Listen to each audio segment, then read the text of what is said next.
Madagascar, l'île de l'océan Indien au sud de l'Afrique, baigne au rythme de la francophonie. 80 pays de l'espace francophone viennent mettre à flot un nouveau chantier résumé dans le thème du 16e sommet, croissance partagée et développement responsable.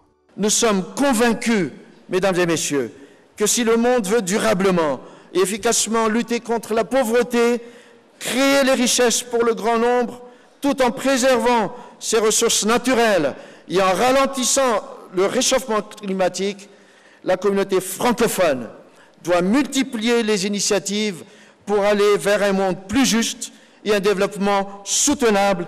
À Antananarivo, la capitale malgache, il s'agit pour la communauté francophone, en plus du partage de la langue, de mettre le cap sur la constitution d'un espace plus attractif pour les investissements, source d'épanouissement pour les opérateurs économiques et les populations. Un véritable challenge.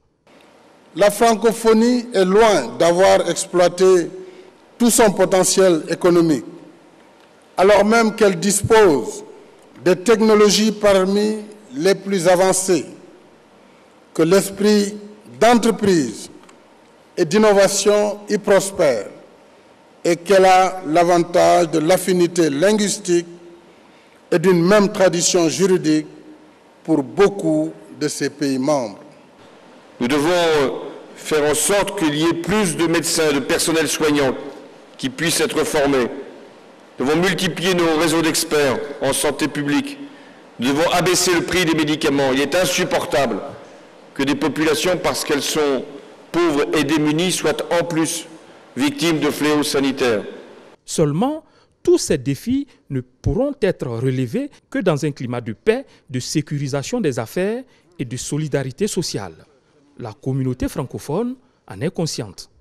Nous devons favoriser les déplacements des créateurs d'entreprises. Nous devons faciliter les investissements. Nous devons faire que chaque jeune puisse comprendre la francophonie comme un atout supplémentaire pour réussir sa vie.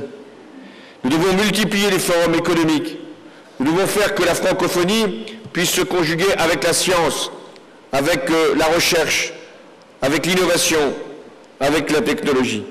Dans ce climat, la volonté politique doit être un stimulateur, d'où cette interpellation. Notre force, c'est ce multipartenariat. Multipartenariat ouvert à toutes les possibilités. Tout l'exige, parce que le monde bouge. Notre force, c'est aussi la volonté d'un multilatéralisme réellement assumé, sincèrement solidaire. Tout l'exige parce que l'heure est grave, parce qu'il y a urgence, parce que nous n'avons plus d'autre choix que d'affronter et de gérer tous ensemble ces menaces, ces défis, ces urgences qui nous concernent tous et dont les faits se font sentir sur tous. Le Premier ministre Daniel Kablan-Duncan représente le chef de l'État à ce sommet. Sur les 5 continents, 274 millions de personnes parlent le français. Ce chiffre doit évoluer à 750 millions selon le président français François Hollande dans les années prochaines. Le français est la 3e langue des affaires dans le monde et la 2e langue la plus enseignée. Le bateau du 16e sommet de la francophonie arrive à port ce dimanche dans la mi-journée.